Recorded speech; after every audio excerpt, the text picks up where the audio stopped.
Oi, eu sou Jefferson Sarmento e a nossa jornada está chegando ao fim com o terceiro ato da jornada do herói.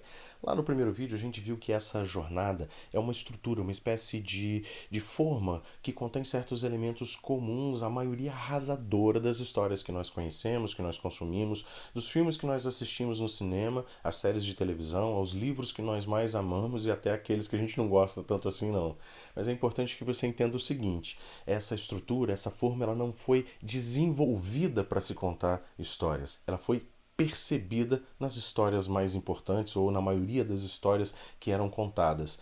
O mitologista Joseph Campbell, que publicou em 1949 o livro O Herói de Mil Faces, ele faz essa observação nesse livro, ele faz esse estudo nesse livro, fazendo a comparação de várias histórias que ele acompanhou, que ele foi atrás, que ele estudava no seu ofício, desde a história dos heróis da mitologia grega, aos cânones cristãos, às histórias verídicas de generais e guerreiros que realmente fazem parte do panteão da história da humanidade, a histórias de romances e peças teatrais e literatura em geral no mundo. E ele percebeu que existiam esses elementos comuns em uma determinada sequência comum em todas essas histórias. No primeiro vídeo dessa série, a gente viu que o primeiro ato da jornada começa no mundo comum, no mundo cotidiano do herói, que pode ser um mundo tranquilo, uma cidadezinha pacata de interior, mas também pode ser uma vida mais difícil, uma vida mais complicada de se viver. E ele tem o primeiro contato com o diferente, com o mundo especial, com o mundo mágico em que ele vai ter que se inserir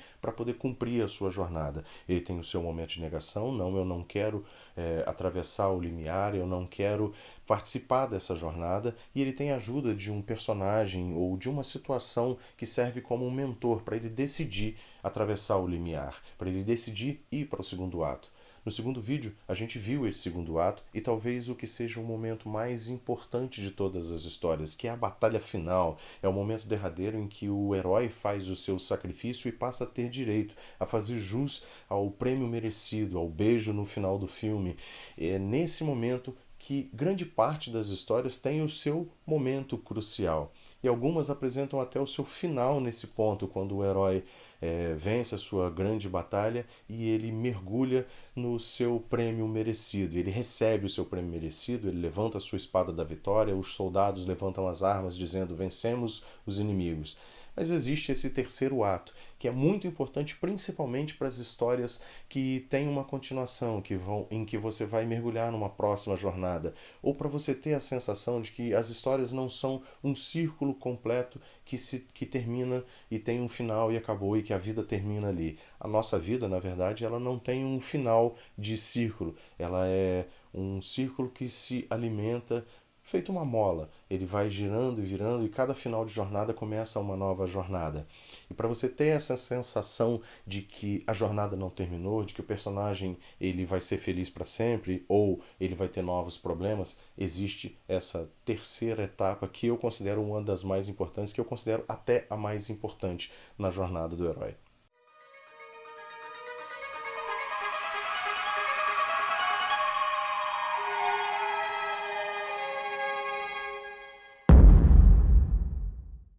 Antes de o terceiro ato da jornada começar, o herói já passou por todas as etapas que precisava passar, já aprendeu tudo que ele precisava aprender para poder encarar a sua batalha final, que pode ser, por exemplo, contra um câncer mortal. E aí, não necessariamente vencer a morte, vencer a doença, talvez seja a jornada necessária do herói, a jornada que ele vai percorrer. Talvez recuperar a própria dignidade, o amor pela vida, o amor próprio, seja o objetivo final da sua jornada, seja a batalha final. Talvez o grande inimigo final seja um mago super poderoso e sem nariz. No final de Jogos Vorazes, a Katniss Everdeen ela acerta com a flecha o tributo que estava usando o Peeta Mellark como escudo e joga ele aos cães mutantes ferozes, monstruosos. Logo em seguida, ela decide tomar as frutinhas venenosas com o Peeta Mellark porque ela não quer viver sabendo que foi a causadora ou ela teve que matar o seu companheiro do Distrito 12. Isso faz com que o presidente Snow decida deixar os dois vivos, porque ele sabe que se ele matar os dois, se ele deixar que os dois morram na batalha, morram no final dos Jogos Vorazes, isso pode trazer consequências complicadas para a capital. A partir desse momento, o herói passa a ter direito ao seu prêmio. A Katniss passa a ter direito ao seu prêmio. E o prêmio não necessariamente é aquele momento em que ela está sentada com o Pita naquele programa, com aquele apresentador maluco, com aqueles dentes horríveis, brancos, brancos, brancos. Não é aquele momento em que ela é aplaudida. O momento da sua premiação, o momento em que ela recebe o seu elixir da vitória, é o momento em que ela percebe que o presidente Snow deixou os dois vivos. Deixar os dois vivos, para ela, é a grande premiação. Ela conseguiu vencer a sua batalha final, o seu grande inimigo. Só que as histórias podem até terminar nesse ponto da grande vitória final, mas não necessariamente aí. Existe esse terceiro ato. E esse terceiro ato começa justamente no caminho de volta, que é a 10ª etapa, o 10º passo da jornada do herói. Mas caminho de volta para onde? Para o mundo comum, para a vidinha banal e corriqueira do herói antes das coisas enlouquecerem? Sim, exatamente o caminho de volta para casa. E essa volta nem sempre é uma escolha do herói, uma escolha dos protagonistas. Ela é uma consequência da última batalha, do prêmio que ele acabou recebendo por ter vencido o seu pior vilão. Por exemplo, no final de Jogos Vorazes, de novo, quando a Katniss e o Peeta Mellark estão voltando de trem para o Distrito 12 e ele pergunta para ela: e agora? O que acontece? E ela responde: eu não sei, a gente esquece tudo. Esse é um final, esse é um caminho de volta muito emblemático, que representa muito bem a diferença entre os dois personagens. A Katniss, ela quer voltar para casa, ela quer simplesmente esquecer tudo o que aconteceu, ela quer viver a sua vidinha corriqueira, mesmo a gente sabendo que isso não é possível. E o outro personagem, o Peeta Mellark, ele quer continuar no mundo mágico, ele quer continuar a sua batalha, continuar merecedor do grande prêmio por ter sobrevivido aos Jogos Vorazes. Ele quer o seu prêmio, o seu merecido prêmio, que é a grande paixão da sua vida. Mesmo ele sabendo que talvez ela tenha feito aquilo tudo não por amor, mas para os dois poderem sobreviver e ela não ser culpada, não se sentir culpada pela morte dele ou por tê-lo matado. Existem outros caminhos de volta que apresentam uma pequena reviravolta que podem colocar em risco essa volta para casa e o prêmio final do grande herói. Por exemplo, no final de Duro de Matar, quando o capanga mais feroz da gangue que invadiu o Nakatomi Plaza, o edifício Nakatomi, ele se levanta do meio da multidão com uma arma e aponta para o personagem do Bruce Willis. E o John McClane se joga sobre a esposa para poder tentar protegê-la, porque ele sabe que mesmo tendo vivido toda a jornada, tendo passado por todos os tiroteios e explosões, por estar todo cheio de sangue, todo machucado, talvez ele não tenha o direito ao merecido voltar para casa, ao merecido caminho de volta. É nesse momento que aparece um herói do nada, e aliás, do nada não, o personagem estava ali, é o bonachão policial Al Powell, que dá vários tiros no personagem, no Cal, e derruba definitivamente a última possibilidade de o herói se dar mal no final. Existem alguns outros caminhos de volta que podem apresentar um estalo ou um revival de um grande inimigo, ou do inimigo principal, ou de um próximo inimigo, como por exemplo no final de O Silêncio dos Inocentes, quando Hannibal Lecter liga para Clarice Starling e ele está no Haiti, ele conversa com ela e logo depois ele desliga o telefone e parte no encalço do antigo diretor do seu sanatório, porque ele talvez esteja com fome, querendo almoçar. Where are you, Dr. Lecter? I have no plans to call on you, Clarice. The world's more interesting with you in it. So you take care now to extend me the same courtesy.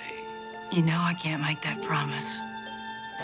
I do wish we could chat longer, but I'm having an old friend for dinner. Bye. Dr. Lecter. Dr. Lecter. Dr. Lecter. Dr. Lecter. Very important. Oh, excuse me, I'm sorry. You have the security system all set up? We have the big shot security. Oh, thank you. I appreciate that.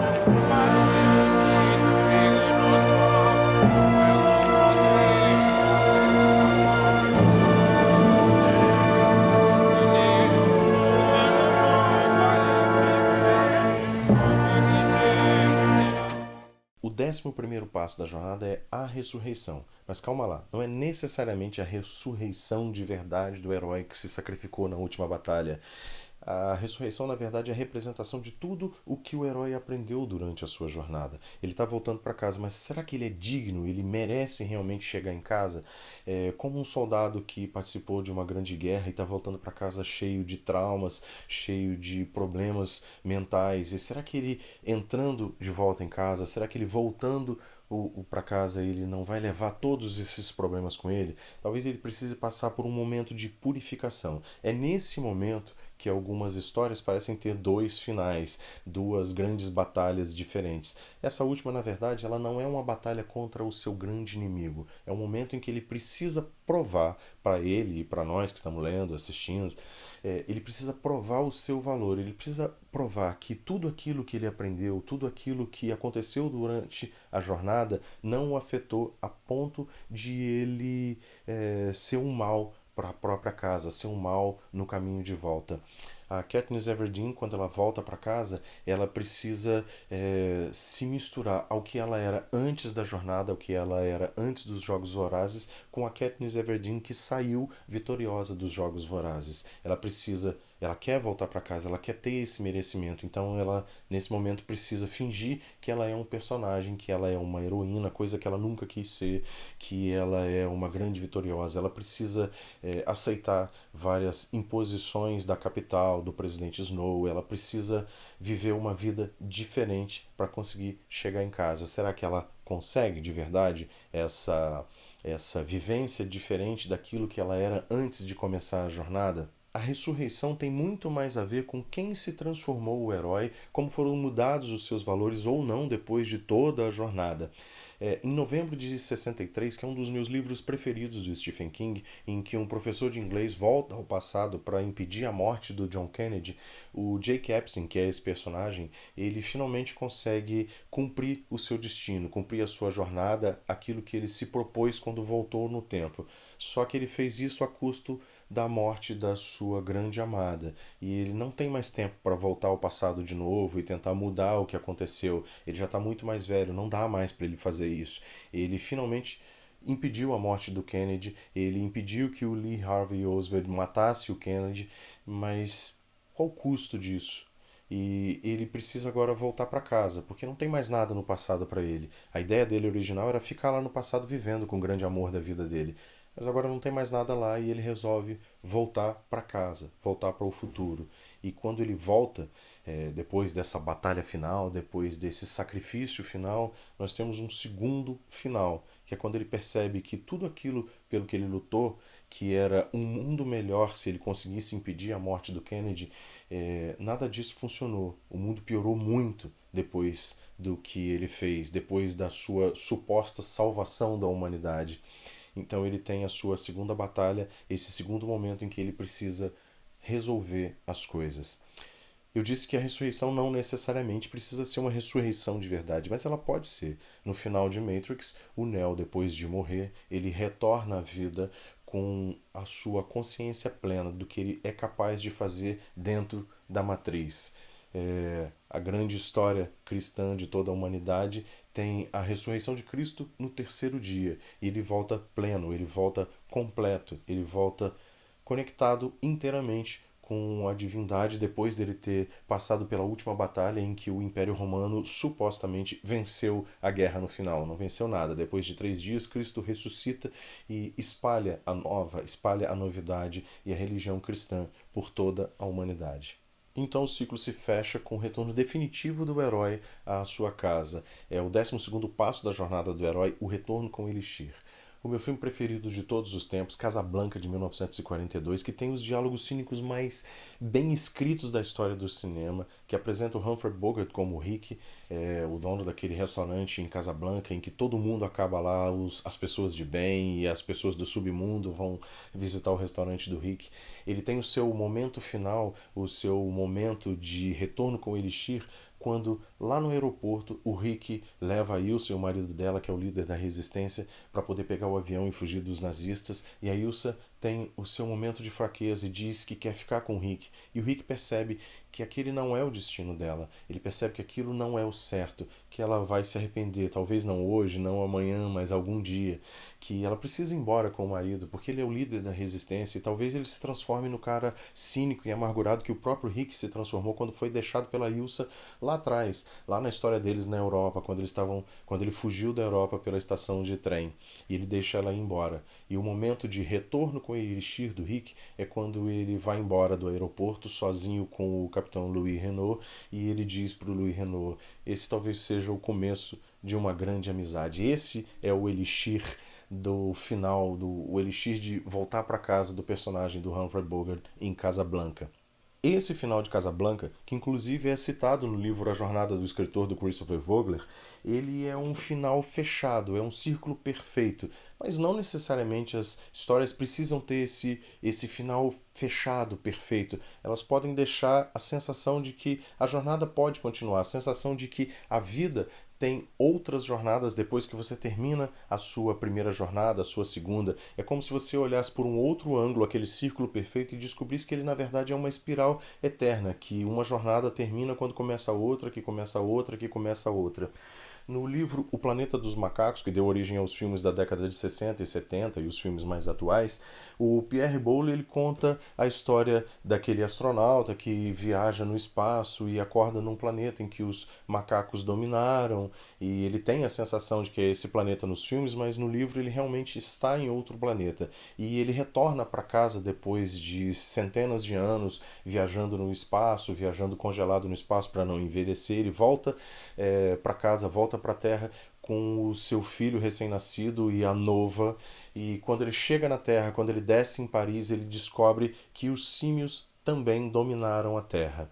Esse final em aberto, esse final que apresenta a possibilidade de uma nova jornada, ele está em outros filmes, em outras histórias, como, por exemplo, a Katniss, que tem que voltar para os Jogos Vorazes no 2, no 3, ela tem que participar da rebelião. Ela tá quando Harry precisa voltar para Hogwarts. E esse final em aberto, ele é um dos que eu mais gosto, e inclusive ele está no final do meu livro O Relicário da Maldade, que foi lançado no ano passado, mas não necessariamente significa que existe uma continuação. Significa simplesmente que a vida continua e você pode imaginar outras histórias depois disso. Não necessariamente precisa haver uma continuação de verdade. A casa de Madeleine Diva ficou vazia por longos anos. O mato cresceu e tomou conta da chácara. Acabou sendo tomada para pagamento de dívidas com a municipalidade e leiloada pouco antes de o milênio acabar. A essa altura, o corpo de Eldrick já não existia, e os novos proprietários construíram um galpão onde seu esqueleto descansou e virou fóssil na eternidade. Quanto ao seu verme, bem, ele sentiu o toque das labaredas quando Nelson e Helena atearam fogo no baú. Estivera escondido dentro do corpo putrefato todo o tempo. Queria ficar ali até que pudesse se erguer de novo, como se sua maldade fosse o suficiente para ressuscitar-se daquela cova rasa. O ardor das chamas fez o verme revirar-se e buscar uma saída. Serpenteou pelas entranhas podres e depois pela terra fofa que o cobria. Largando fumaça e aquele fedor num rastro desesperado, eclodiu da terra num chiado doloroso e disparou mata afora, os dentinhos tortos tic-taqueando incessantemente. Nunca mais foi visto.